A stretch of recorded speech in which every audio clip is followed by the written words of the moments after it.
Learning and teaching में आज के इस वीडियो में हम जिस टॉपिक पर बात करने वाले हैं, जिस टॉपिक के बारे में जानने वाले हैं, cattle and horns theory of intelligence कि इंटेलिजेंस पर कैटल एंड हॉर्न की थ्योरी क्या थी और अपनी इस थ्योरी में उन्होंने इंटेलिजेंस के बारे में, बुद्धि के बारे में क्या-क्या नई बातें उन्होंने बताई। तो इसको जानने के लिए वीडियो को आखिर तक देखिए और वीडियो कैसा लगा कमेंट करके ज़रूर बताइए। तो वीडियो को हम शुरू करते हैं और सबसे पहले जब हम कैटल एंड हॉर्न की बात करें तो cattle and horn have propounded a theory of intelligence कि कैटल और हॉर्न ने बुद्धि का एक सिद्धांत प्रतिपादित किया और इसमें उन्होंने बुद्धि इंटेलिजेंस को दो भागों में बांटा, उसके दो प्रकार बताए और ये दो प्रकार कौन से हैं।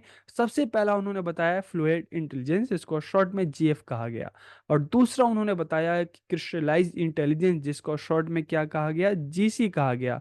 तो इसलिए उनकी इस मॉडल को, उनकी इस थ्योरी को जीएफ एंड जीसी मॉडल या थ्योरी भी कहा जाता है। सबसे पहले अगर हम फ्लूइड इंटेलिजेंस की बात करें, तरल बुद्धि की बात करें, तो इसके बारे में कैटल एंड हॉर्न ने क्या बताया है।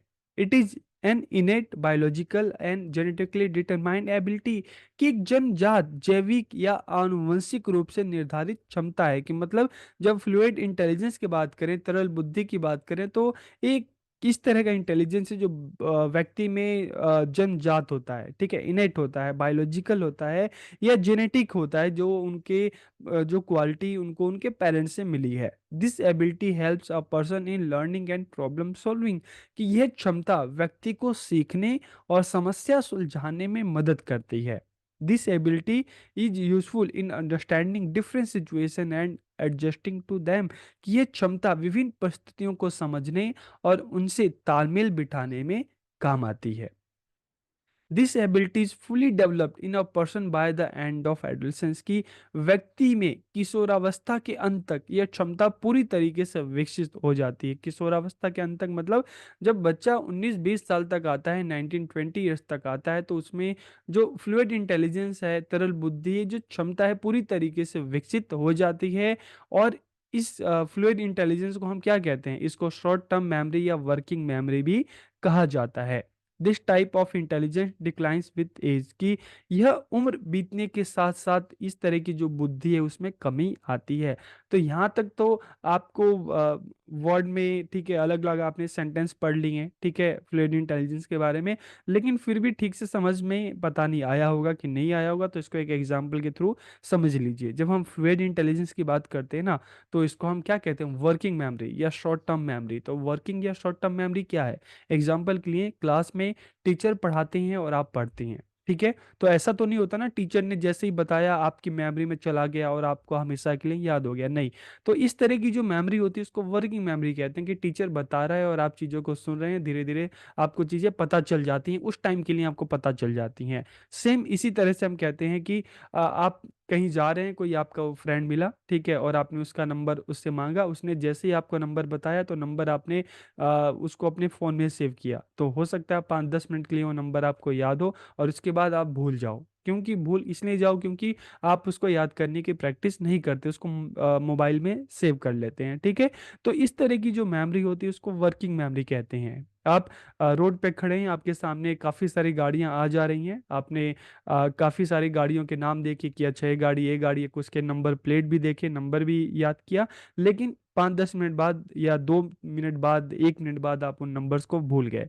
तो इस तरह की जो मेमोरी होती है इसको हम क्या कहते हैं, शॉर्ट टर्म मेमोरी और वर्किंग मेमोरी। तो इसी का संबंध किससे है, फ्लूइड इंटेलिजेंस से है, ठीक है।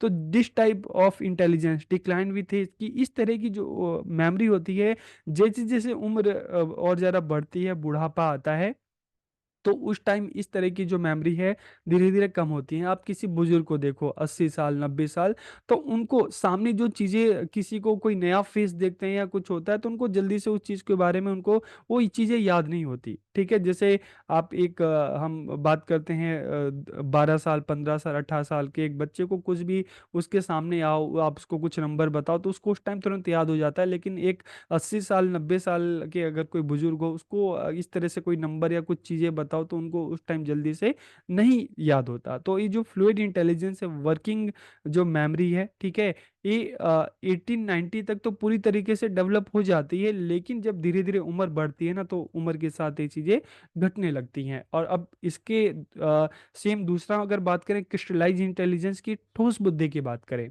तो इट इज अ लर्न और एक्वायर्ड एबिलिटी, की एक सीखी हुई या अर्जित क्षमता है। ये इनेट नहीं है, ठीक है, जन्मजात नहीं है। ये बच्चा क्या करता है, अपनी मेहनत से, अपने प्रैक्टिस से इस चीज को सीखता है, ठीक है। It is influenced by environmental factor, तो यह पर्यावरणीय कारकों से प्रभावित होता है, मतलब आपकी एजुकेशन हो गई, आपकी ट्रेनिंग हो गई, ठीक है, तो उससे प्रभावित होता है। This ability can be seen through the skill learn by a person, की ये क्षमता, इस क्षमता को किसी व्यक्ति द्वारा सीखे गए कौशल के माध्यम से देखा जा सकता है। तो कौशल के माध्यम से सीखे गए, एग्जाम्पल के लिए कोई कार मैकेनिक है, ठीक है, कोई कैंडल बनाने वाला है, आप उसको देखो, ठीक है, कोई खाना बनाने वाला है, आप उसको देखो। तो इस तरह की जो चीज़ें हैं, ठीक है, एबिलिटी है बच्चों की या किसी पर्सन की जो स्किल है, ठीक है, लर्न स्किल है, उसमें हम इसको देख सकते हैं। तो long term memory place a greater role in this, कि इसमें दीर्घकालीन स्मृति की भूमिका अधिक होती है। It does not decline with age, की इसमें उम्र बीतने के साथ इसमें कोई तरह किसी तरह की गिरावट नहीं आती। This continues through out life, ये जीवन भर चलता रहता है। अब एग्जाम्पल के लिए, ठीक है, जैसे हमने फ्लूइड मेमोरी की बात की, क्लास में आप बैठे हैं, ठीक है, आपके टीचर आपको पढ़ा रहे हैं, जो उन्होंने पढ़ाया इंस्टेंट आपको याद हो गया, लेकिन क्लास खत्म हुई, आप आधे घंटे बाद, 1 घंटे बाद आप घर गए और आप उस चीज को भूल गए, तो याद कैसे आएगा? जब आप उसको बार बार प्रैक्टिस करोगे, क्लास में टीचर ने जो बताया, तो जो टीचर ने आपको समझाया, आप उसको जब बार बार प्रैक्टिस करते रहते हैं, तो धीरे धीरे वो आपकी लॉन्ग टर्म मेमोरी में जाती है। तो वहां पर हम क्या कहेंगे, क्रिस्टलाइज इंटेलिजेंस, ठोस बुद्धि, मतलब दिमाग में जो चीजें आई, आपने प्रैक्टिस से उसको बार बार याद किया, तो वो दिमाग में आपके लॉन्ग टर्म के लिए बैठ जाती है। तो इसलिए जैसे जैसे उम्र बढ़ती है, तो इसमें गिरावट नहीं आती, ठीक है, इसमें उम्र बीतने के साथ कोई गिरावट नहीं आती, ये जीवन भर चलती रहती है। कि आपने जो भी एक्सपीरियंस किया, जो भी आपकी स्किल है, जो भी आपने चीज़ों को सीखा, लर्न किया, तो ऐसा नहीं है कि आपने जो चीज़ों को सीखा, ठीक है, आपकी उम्र बीतेगी तो वो भूल जाएंगे, नहीं, जो चीज़ें आपने सीखी हैं वो हमेशा याद रहती है, ठीक है। तो इस तरह की जो मेमोरी की अगर हम बात करें, इस तरह की इंटेलिजेंस की बात करें, तो ये जीवन भर चलता रहता है, इसमें किसी तरह की कोई गिरावट नहीं आती।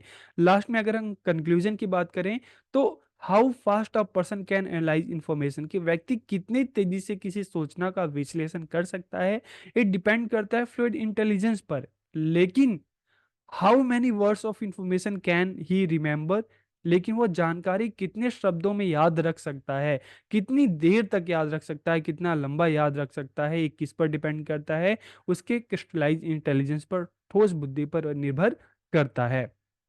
तो कैटेन एंड हॉर्न ने अपनी स्टडी के आधार पर ये बताया है कि व्यक्ति अपने पूरे जीवन अवधि में पहले तरल बुद्धि का उपयोग अधिक करते हुए, फिर ठोस बुद्धि का उपयोग करते हुए आगे बढ़ता है, चीजों को सीखता है। जैसे क्लास का एग्जांपल, टीचर ने आपको बताया, आपने इंस्टेंट उसको याद कर लिया, ठीक है। तो यहाँ पर क्या किया कि फ्लूइड इंटेलिजेंस आपका काम करता है, लेकिन धीरे धीरे जब आप उसको बार बार प्रैक्टिस करते रहते हैं ना, तो धीरे धीरे वो क्रिस्टलाइज इंटेलिजेंस, ठीक है, तो धीरे धीरे जो एक लॉन्ग टर्म मेमोरी है उसमें चला जाता है। तो स्टार्टिंग किससे होती है? स्टार्टिंग होती है फ्लूइड इंटेलिजेंस से। तो यहाँ पर भी कैटल एंड हॉर्न सेम यही कह रहे हैं कि व्यक्ति अपने पूरे जीवन अवधि में सबसे पहले किसका यूज करता है? फ्लूइड इंटेलिजेंस का, तरल बुद्धि का उपयोग करता है। और जब बार बार उस चीज को प्रैक्टिस करता रहता है, तो धीरे धीरे वो ठोस बुद्धि के उपयोग की तरफ बढ़ता है और चीजों को सीख जाता है, ठीक है।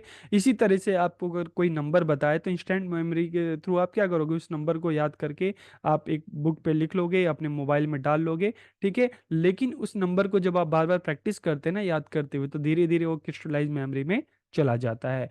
तो अ पर्सन्स कंक्रीट इंटेलिजेंस, या इसको हम कहेंगे crystallise intelligence, remain strong even as age increases, but fluid intelligence की बात करते हैं, तो धीरे धीरे जब वृद्धावस्था तक इंसान बढ़ता है, तो वो उस अवस्था में धीरे धीरे बिल्कुल ही कम हो जाती है, ठीक है। अब इसके एजुकेशनल इम्प्लीकेशंस की अगर हम बात करें, तो दिस थ्योरी और principle is very useful for teachers and student, कि ये सिद्धांत शिक्षकों और विद्यार्थियों दोनों के लिए उपयोगी है। ठीक है, क्यों उपयोगी है? तो इस क्योंकि इसके थ्रू आपको पता चल रहा है कि फ्लूइड इंटेलिजेंस क्या है, क्रिस्टलाइज इंटेलिजेंस क्या है, टीचर को पता चल रहा है। तो अब जब ये चीजें पता चल रही है तो क्या करेगा? Teacher should practise strengthening children's fluid intelligence, की शिक्षकों को बच्चों की जो तरल बुद्धि है, फ्लूइड इंटेलिजेंस है, उसको मजबूत कराने का अभ्यास करना चाहिए, ताकि इंस्टेंट जो मेमोरी है बच्चों की अच्छी हो सके, बच्चा चीज़ों को देखते ही तुरंत उसको जान सके, उसको याद कर सके, और फिर धीरे धीरे जो उसकी लॉन्ग टर्म मेमोरी है, जो क्रिस्टलाइज मेमोरी है, उसकी प्रैक्टिस करवानी चाहिए, ताकि बच्चा बार बार प्रैक्टिस करके जो लर्निंग है उसको लॉन्ग टर्म के लिए अपने माइंड में ला सके। ठीक है, तो for this children should be engage in various types of intellectual work, चाहे हम क्लास में बात करें, टीचिंग लर्निंग से रिलेटेड काम की बात करें, चाहे हम को करिकुलर एक्टिविटीज़ की बात करें, तो इस तरह की एक्टिविटीज़ में बच्चों को इन्वॉल्व करना चाहिए, इंगेज करना चाहिए, ताकि बच्चा अच्छे से सीख सके, अच्छे से याद कर सके। तो this increases the fluid intelligence and crystallise intelligence of children, तो इससे बच्चों की जो तरल बुद्धि है और जो ठोस बुद्धि है उसमें वृद्धि होती है।